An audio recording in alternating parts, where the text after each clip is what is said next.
Good afternoon, everyone, and thank you for joining us today.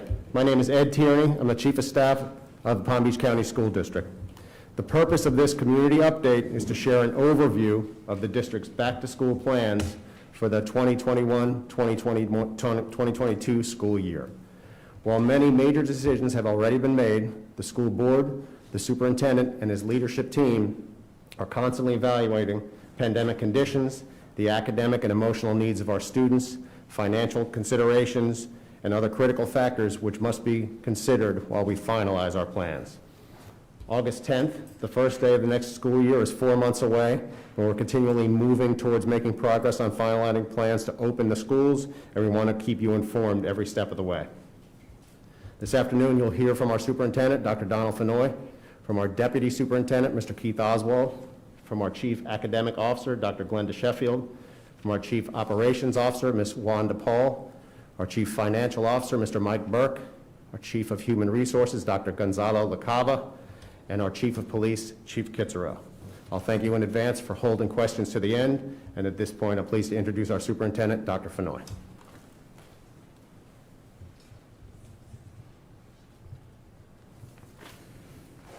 Well, good afternoon, everyone. To our parents, students, staff, and school board members joining us today, I want to begin by expressing my heartfelt gratitude for the cooperation, dedication, and commitment to academic excellence that you have exhibited since the pandemic began more than 1 year ago. This has been a challenging journey for all of us, for some more so than others. But it has also been a time in which we collectively as a community have turned many challenges into opportunities that will benefit our students for years to come. An example of that is the digital inclusion work that resulted in the district achieving a 1-to-1 ratio of students and internet-connected services. The Wi-Fi mesh network that is making great progress across 50 square miles of this district will provide free, high-speed internet access to more than 25,000 students in its first phase. And the placement of an interactive panel like this in every single classroom in our district. These efforts are moving the needle when it comes to closing the digital divide for our children. But while we have made technological advances and we have accommodated parents who wanted a choice, in-person or distance learning instruction, and we continue to serve as a positive example on the national stage, there is much room for improvement. While many students in distance learning have flourished, others have fallen behind academically and socially. Let me be clear.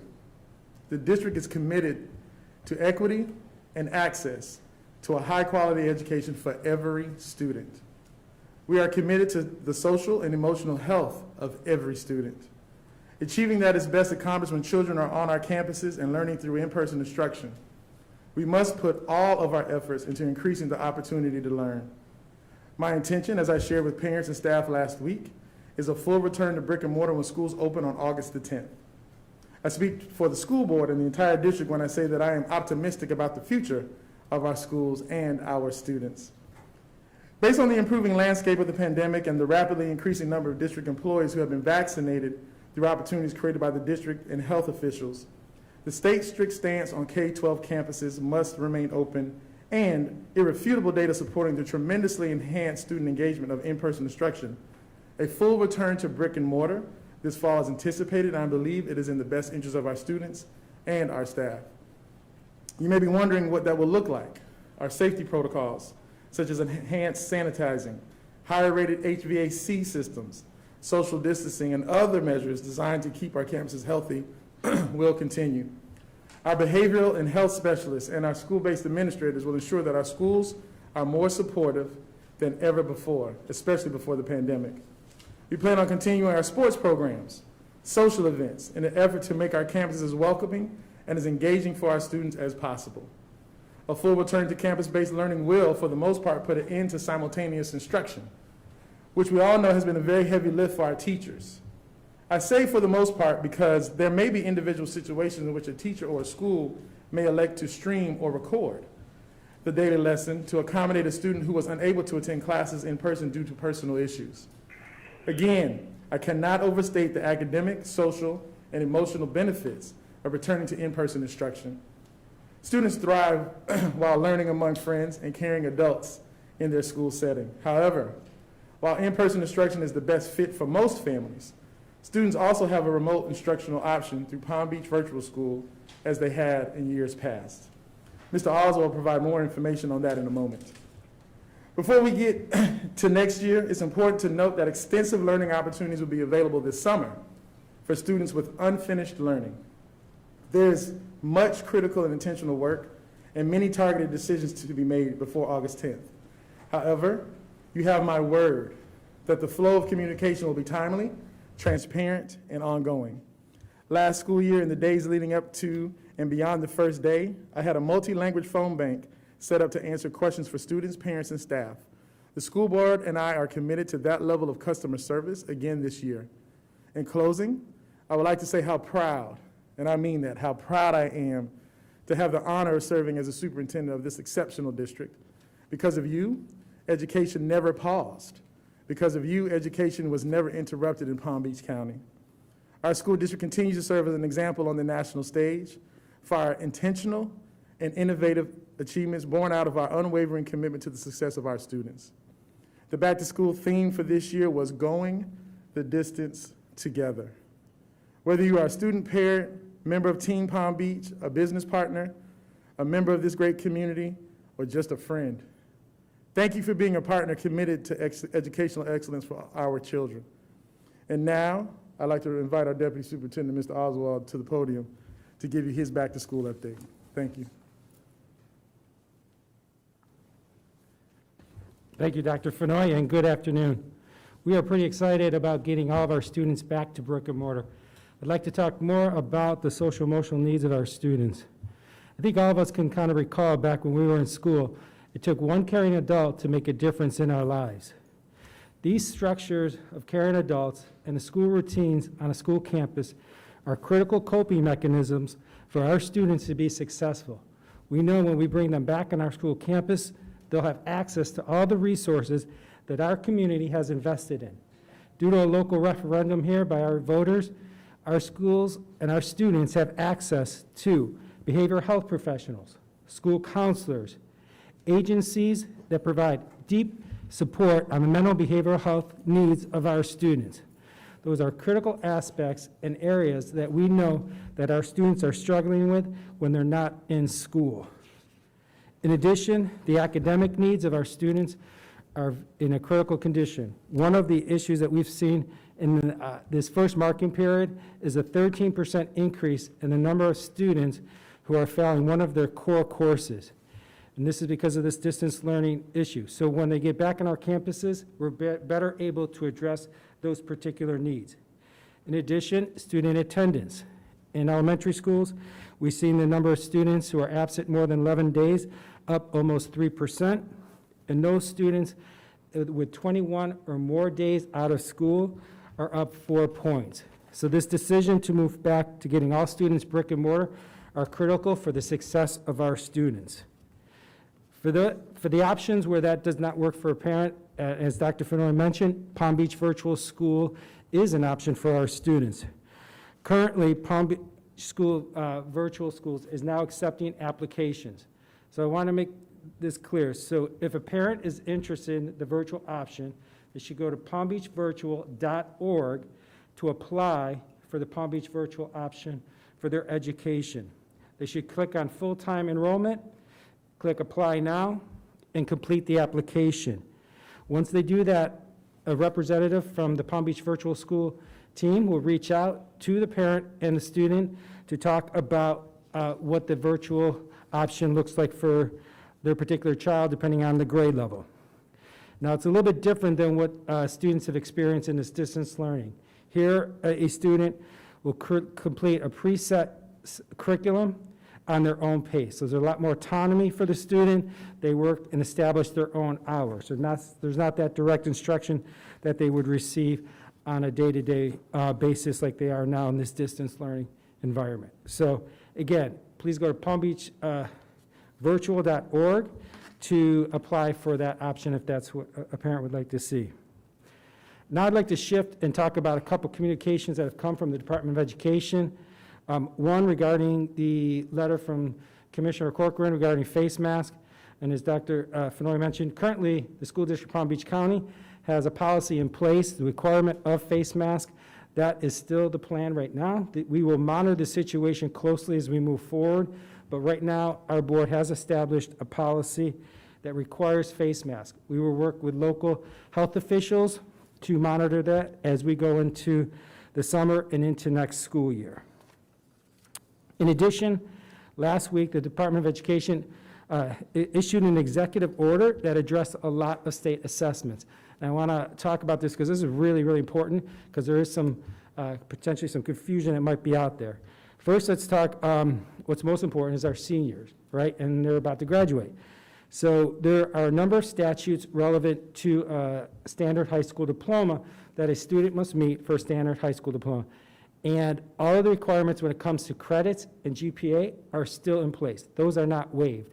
The only pieces that may be waived on a case-by-case situation are those that are tied back to a state assessment. So here we're talking about algebra and English language arts. So currently, if a student has not met that requirement, the school district must establish that the student has met that requirement or equivalency on a case-by-case situation. So it's not a complete waiver. So we're working with our schools and our principals and our teachers around exactly what that could be in place to make that decision. This only applies to those seniors that were to graduate in the spring of 2021. In addition, end-of-course exams are also mentioned about that they may not necessarily be used for the grade of a student. However, there are some high-stakes important value to a number of these state assessments. And again, this is critical. So for example, if a student is in Algebra 1, there's an end-of-course exam, a state exam, then the results of that exam are tied directly to the high school diploma. So if you're a middle school student and you're taking Algebra 1, your results on that test is critical for a high school diploma. If a parent or someone does not choose to take that test, they will have to eventually still meet that requirement for a standard high school diploma, so it's critical. Another example, in grade 10, the English language arts exam in that particular course is directly tied to the high school diploma. That is not waived, that requirement for that component. So it's critical that our parents hear that these assessments are still very important to a student's results, so again, in their academic results.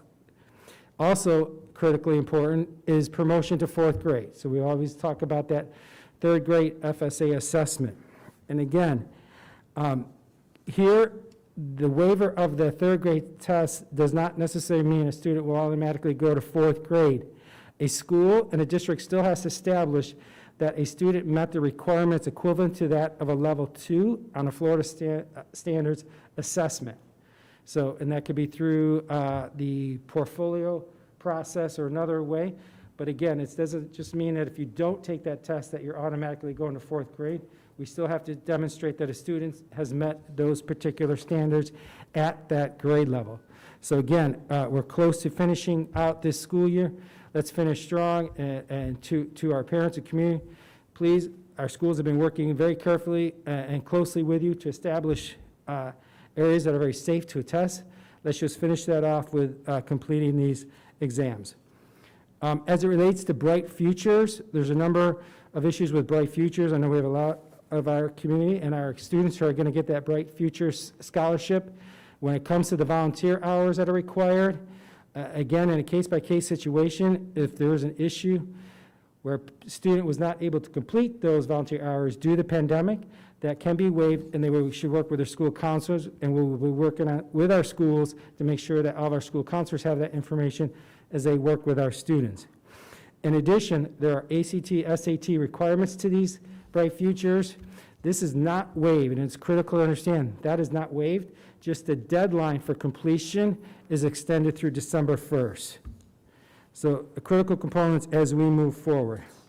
Lastly, another area that the executive order talks about are struggling readers. So at this time, Dr. Glenda Sheffield is going to come up, our Chief Academic Officer, who's going to talk to a lot of the support that we are going to be doing to support our struggling learners. Dr. Sheffield.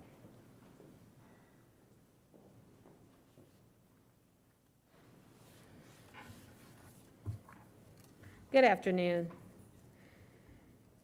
In the efforts of mitigating the instructional loss that many of our students encountered during COVID-19, the school district prioritized funding during the spring semester, January up until now, that's continuing to the end of this academic year, to start addressing these learning loss. Phase 1 of the Student Academic Support Plan was used to fund before school, after school tutorials, weekend tutorials, and our holiday or spring break academic programs. Additionally, Phase 1 funds will be used to implement our expanded summer school programs from June 28th to July 22nd. It is important to note that all programs will be face-to-face, and students will be identified for participation utilizing an identified data matrix. Individual schools will be contacting families and students for selected programs as they are identified accordingly. The goals of the expanded summer school acceleration programs are to accelerate student learning to close pre-existing achievement gaps, provide an extension of the regular school year, but with a different look and experience that will engage our students with unique learning opportunities in arts, music, physical education, STEM activities, and project-based learning. And most importantly, students will leave the summer acceleration program prepared for success in the upcoming school year. The expanded academic opportunities for this coming summer is to include VPK programs. We have a K-2 Summer Academy for our rising first, second, and third graders. This program is to improve student achievement in literacy and math. We have an expanded Reading Academy, known to many as our SRA Academy, for our grade 3 students. We will also be having a Transition to Middle School Academy. This program will be for select rising 6th grade students. These are our current 5th grade students that will be entering middle school for the upcoming year. We will also be hosting our middle school course recovery. This program is for targeted 8th grade students that may be lacking quality academic points for grade level promotion. This particular program, of course, is taking place on our middle school campuses. And we also will have our Jump Start to High School program. This program is a program that we've been running in the district for many years. It's something that is not new. And it will focus on select 7th grade students that meet specific criteria. We will also be having a high school graduation support program. This particular program is going to be for our students, I should say our seniors with priorities, and then our juniors. This program will be giving our seniors, those that are in this graduating class, the class of 2021 cohort, an opportunity to come in over the summer if they have credit deficiency or missing other criteria that are needed for this year's graduation. And then once we have worked and solidified with this year's cohort, we will be inviting select juniors to participate as well. The district ESY and ESOL programs for select students will be at various elementary and secondary sites. And our students with disabilities and our ELL students, these students will participate within the inclusion model that's going to be on many of our middle and high school campuses. And lastly, driver's education will be held this summer on various high school campuses. As I went through a few of the programs that we will be offering this summer for our students, I want to just share with you some of the specifics around these programs. Again, I must stress that these programs will be face-to-face. The instructional time is going to be Monday through Thursday, unless noted otherwise. The times, our elementary programs are going to take place from 8:30 to 2:30. Our middle school programs are 7:30 to 12:30. Our Jump Start program that I talked about will be from 8 to 2:30. Our high school program that we have on our high school campuses will be from 7:30 to 12:30. And our ESY and our ELO programs will be from 7:30 to 12:30. It is also important that I make a notation that our students that are participating, we will be providing breakfast and lunch free to all participating students on our summer school sites and summer camp locations. All summer school sites will be open on Thursdays for grab-and-go meal distribution, 7 days' worth of breakfast and lunch for those students not attending our district summer programs or summer camps. Bus transportation will be provided to all students that will be participating in our various summer academies. Similar during the school year, parents will have an opportunity to just log onto the district's portal to receive their son or daughter transportation route once everything has been solidified. In closing, the district recognizes that the students are experiencing varying instructional gaps. We also recognize that a systematic approach to assisting our students with the instructional gaps that they may be experiencing is necessary, and the gaps will not be closed during this summer alone with all the programs that we're putting into place. But we are truly committed to working alongside with our students, their families, and our teachers, and our school-based administrators. Because of such, it is extremely important to know that the district team is continuing to work on Phase 2 of the Student Academic Support Plan. Phase 2 will be inclusive to the support that will be provided during the academic school year. In essence, our goal again is to create an academic support plan, which is a continuing process that is going to address the ongoing academic, social, and emotional needs for all of our students in the coming years. Again, I must stress to everyone in here this afternoon that the learning loss that our students have encountered these past 14 months, the work that we're doing this summer alone is not going to mitigate these instructional losses, and we're going to say everything is fine. We realize as a system, it's our job, it's our responsibility to put some processes and put some pieces into place that's going to help for years to come in trying to mitigate these instructional losses in which our students have faced. To the district's phenomenal school principals, the awesome teachers, and our other district staffs, I personally, again, would just like to say thank you for your fearless leadership. These past 14 months has reshaped our educational platform. Together, we've created systems and utilized skills that we didn't even know existed. Many of the skills we will continue to utilize in our space because it has allowed for efficiency and effectiveness. To our parents and communities at large, your ongoing support and feedback continues to be supported and appreciated. At this time, Wanda Paul, our District Chief Operating Officer, will provide us with an update on district facilities.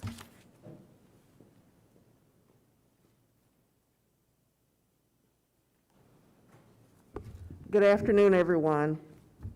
I represent the Operations Division, and we'll continue to do what we've been doing the last 14 months, work. Part of the work is maintaining health and safety protocols on our campuses, buses, and ancillary facilities. We have installed MERV 13 filters where we could, and we are changing our filters more frequently. In addition, we're sanitizing our restrooms and our common areas in the schools, and we're making sure that the schools are stocked with essential supplies such as soaps, hand sanitizer, toilet paper, and other necessary items. We also purchased electrostatic sprayers that we initially started using on our buses. We're using them also in the schools, so every school has an electrostatic sprayer. As Dr. Sheffield said previously, we are providing meals to our schools. I want to thank our courageous food service folks, our bus drivers, our mechanics, and everyone for keeping our system going. Meals will be free through the end of the summer. We're waiting for additional guidance from the United States Department of Agriculture and our State Department to determine what meals will look like in the future. As I said before, we've previously been providing meals to every student free of charge. Again, transportation for the school year, the next school year, you still have to register for transportation to ensure that you have a place on the bus. The protocols such as wearing masks, maintaining social distance, those things are still in place. So again, I want to thank my team for a tremendous job over these last 14 months, and we look forward to the next school year. I'll be followed by our Chief Financial Officer, Mike Burke.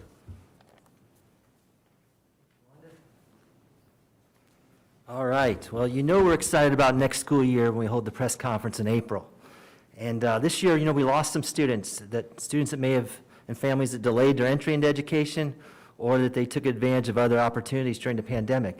But we want to be sure to roll out the red carpet this year and welcome everyone back to our schools, students from the past and families new to our area. It has been a challenge and it has been costly to operate schools during the pandemic. It was mentioned earlier, we expedited our plans to get to a 1-to-1 student device ratio with our computers so that everyone had a computer available. That required a $25 million purchase of about 80,000 computers to get us up to nearly 170,000 computers district-wide. We also covered the cost of internet services for those students in need, and that ran about $1.5 million. And we're learning that with the more devices out there and about throughout the county, there has been some breakage and damage. And we'll probably spend about $1 million this year just fixing devices. We've spent about $800,000 so far. So I would ask everyone to help us out and do everything we can to protect those devices and safeguard them to the extent possible. As Ms. Paul said, the enhanced cleanings, the additional supplies, the PPE, all those things are going to remain in place. So we've spent about $26 million this year on those items. And going into next year, it'll still be a significant expense, but we'll have the benefit of some of those equipment that was purchased was kind of one time, the plexiglass, the electrostatic sprayers. We don't have to repurchase those items. So I expect that to drop off, but still probably run about $15 million a year. And then some of our programs that are dependent on serving the students in person, like our food service program, our after-school programs, or some of our VPK and preschool programs. With a large portion of our kids, being online this year, we lost millions in revenue. So we're recovering from that. The good news in all of this is that fortunately, the federal government has approved a substantial amount of funding to help schools nationwide recover from this pandemic, to reopen safely, and to begin addressing the unfinished learning, both academic and social emotional, that you heard from Mr. Oswald and Dr. Sheffield. So Palm Beach County schools stand to generate about $500 million in federal funds over the next 3 years. That's about $166 million a year, and that represents about 7.5% of our normal operating budget. So it is a significant boost, and job one will be addressing the unfinished learning and making use of those dollars. These are temporary dollars. After 3 years, the money will go away. So we have to be very careful that we use it with that in mind, that we make kind of non-recurring investments, and if we add staff to help with this work, that those positions will be end-dated. They'll be temporary jobs for 2 or 3 years. So we will be having a series of workshops with our school board. I'm working with the superintendent and his team to develop a spending plan for these dollars over the next 3 years. It'll be part of our budget development process. And it's exciting to actually have some funds available to do the work that needs to be done. That's, the federal funds, that's the really positive news. On our regular operating budget, the federal dollars are supplemental, and they have to go really to these intended purposes that I mentioned earlier. The regular operating budget is under strain because of the loss of enrollment. We're down about 6,000 students, and we're hoping that we can recruit and get a lot of those kids back in our schools next year, but we have to kind of wait and see how that goes. We know we're going to have some rising costs with diesel fuel, electricity, pension contributions. So you're still going to hear me talk about some challenges with the budget, and you're just going to have to think there's different components. There's the special federal revenue, and then there's the regular operating budget that supports our day-to-day cost. I think that's probably enough on the finance side. The school district is a service organization, and it's our people that make us great. I had the privilege now to introduce our number one man of the people, the man you've been waiting for, Dr. Gonzalo LaCava, Chief of Human Resources. Thank you.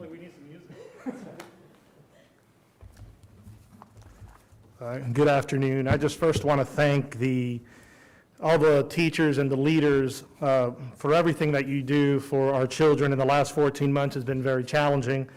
I also want to thank the parents during these last 14 months because it's been tough. And I want to thank you for standing alongside the district during our decision making. So thank you very much. I just wanted to share a couple of things in regards to human resources, in regards to the recruitment and teachers and what we're going to be needing in the future.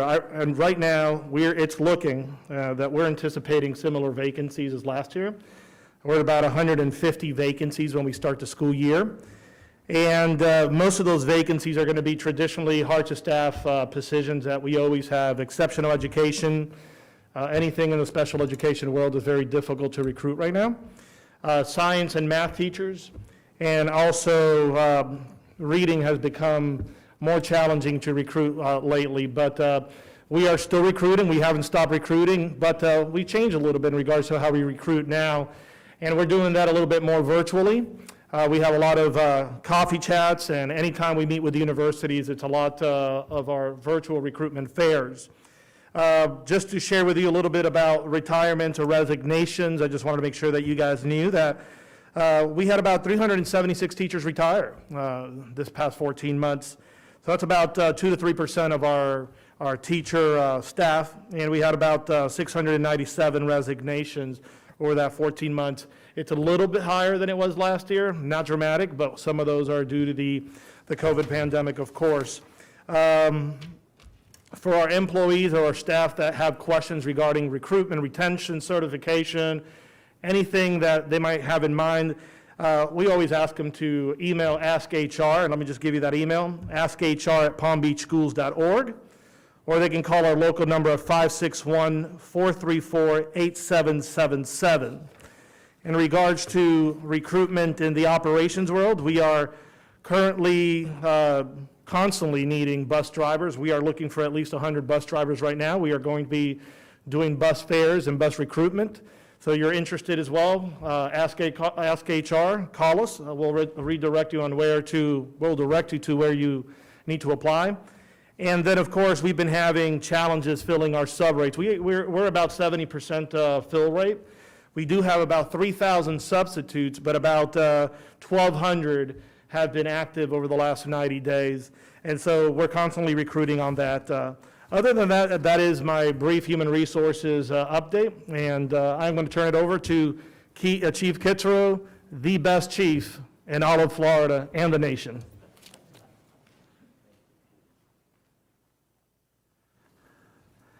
Thank you, Dr. LaCava. Good afternoon. Before I talk about what the school police will be involved in the coming year, I want to give a big thank you to the men and women of the Palm Beach County School District Police Department, both sworn and civilian, for all the things they've been tackling this past year, many of whom you see over there. Please take the opportunity to thank these folks. The work that they've been doing is second to none.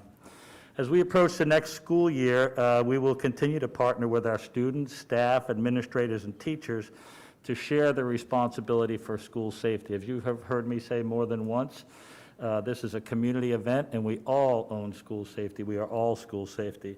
In addition, we'll make sure and review all of our crisis intervention and critical incident response plans are up to date, and leverage our technology to do everything from increasing our abilities to communicate with our officers out in the field, both in the schools and on the campus, push information and technology to them every day, and all the critical things that they need to do their jobs, working from the premise that knowledge is power, and the more information they have and the greater the situational awareness, the greater the opportunities to provide for the safety of our students and staff on every single campus. As you know, we recently enacted the ASHER policy, which is the Active Shooter Hostile Event Response Plan. We'll be continue to training on that in this summer. We have a heavy lift this summer for training topics and things that we will be doing while we're helping to support all the summer learning sites, and so it will be quite a significant undertaking for us. We will also be enhancing our tools for monitoring and tracking school safety every day, including software relating to visitor management. I'm not anticipating that our visitor policy is going to loosen up at all in the coming year, but that remains to be seen. Our Command Central Aware panic alarm system, reunification systems, and for the coming year, we will have probably one of the most robust emergency reunification processes of any school district that I'm aware of. As we move into the next year, as we all know, as I said many times, takes all of us working together, and we will continue to work to the left of the X being the day a catastrophic event occurs, leveraging our unique school safety ecosystem, which includes prevention strategies, intervention, diversion, safety, security, unified command, reunification, technology, training. Each of those topics has a significant number of bullets underneath them, and that we pay attention to every day. People in our school district, our parents, trust us with their loved ones every day. We do not take that lightly. Two parts to being safe, okay? Being safe and feeling safe. I want to tell you, you are safe. Now our goal for this year is to ensure that we keep working on helping you feel safe. And so remember, again, I'll leave you with, we are all school safety, and it takes all of us to keep our children safe every day. Thank you. With that, I'll turn it over to our Chief of Staff, Mr. Tierney.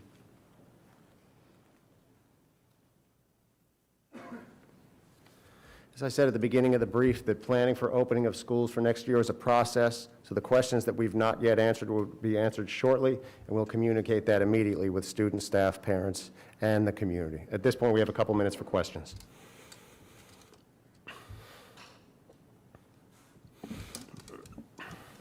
Okay, I have two questions, actually. Is Superintendent Fenoy here?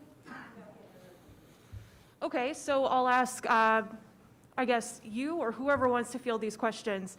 First question is regarding COVID vaccines. Any discussion about requiring those for staff or students if they become options for younger people in the area? We've had no conversations about that. Okay. Next question is regarding school safety. There was an issue that came up recently with a teacher arrested for sex crimes with children. We wanted to know about the district's notification policy because only one school was notified about that teacher's arrest. Two other schools where he previously worked were not notified. Any consideration about notifying all schools in a case like this?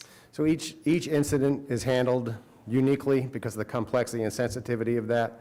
On that incident that you're referring to, I believe we met with the community and the parents by that same evening. But we are very, very cognizant of not doing anything that might impede the investigation.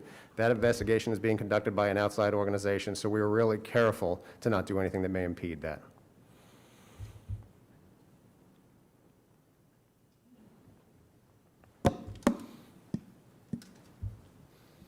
With return to in-classroom learning for the next school year, would there be any limitations as far as how many students per classroom throughout all the schools? We're going to social distance the best that we can, and we had moved furniture out earlier that created more space in the classrooms, but students who choose to return will return.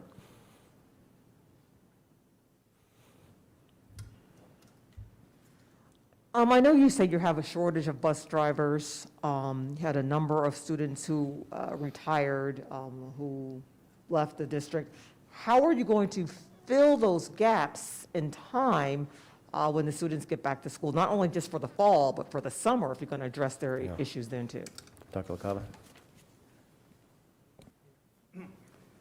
Great question. We're actively recruiting all the time, but we also have a lot of teachers that are on leave, and once they're able to come back, they will fill in those gaps as well. So a lot of those vacancies have been created because we have teachers are either on leave or in a priority status or an ADA accommodation. But as they start coming back, those will fill in those gaps as well. So during the summer, it's a different process. I know that Ms. Sheffield has put together a great plan over the summertime. They will be interviewing for those teachers in the summertime, so we should be able to fill those to capacity as well.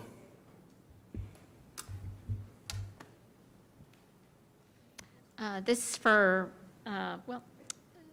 Wanda or Keith might be able to answer this. You have a few schools that are super crowded, like Jupiter High, Forest Hill High, Boca High. What you can distance in a classroom, how do you distance in those stairwells? So I think what's important to know is that one thing we've learned this year is that change is constant, right? So would we all thought that the vaccine would be rolling out as quickly as we did and where we're at today? Probably not. I can say that I'm fully vaccinated at this point. I'm pretty happy about that. Never thought it would have been prior to this school year being out. So we're going to monitor the situation closely. I can tell you, becoming an expert in square footage and how many desks you can fit into a classroom. And we have been working very closely with our schools and the guidance that's out there between the American Academy of Pediatrics, CDC, et cetera, around how many, the social distancing. So a lot of that guidance supports down to 3 feet if face masks are supported. Again, what it looks like now is not necessarily what it's going to look like in a month, let alone come August. So we're going to monitor that situation closely, look at every single classroom and how many desks we can fit in there and allow for social distancing. So at 3 feet apart, we can fit a lot more than at 6 feet apart. So again, working very closely and in combination with other mitigation strategies that Ms. Paul has put in place in our schools, we know that we have mitigated a lot of spread of COVID. And also, so how does that play out on a bus? You've had students who are standing on buses, they're so crowded. Ms. Paul wants to take that one. So basically, from the beginning, we said we would not social distance on a bus. So one of the critical things that we asked our students to do is when they're at the bus stop, social distance, keep their mask on, and make sure that they wash their hands when they get off and so forth. In addition, we use the electrostatic sprayers to make sure that there is no spread. So one other thing, we keep seating charts, so if someone does become sick or whatever, we're able to trace and try to contain it. So the bus drivers and the team have worked very aggressively to make sure that we keep those protocols in place.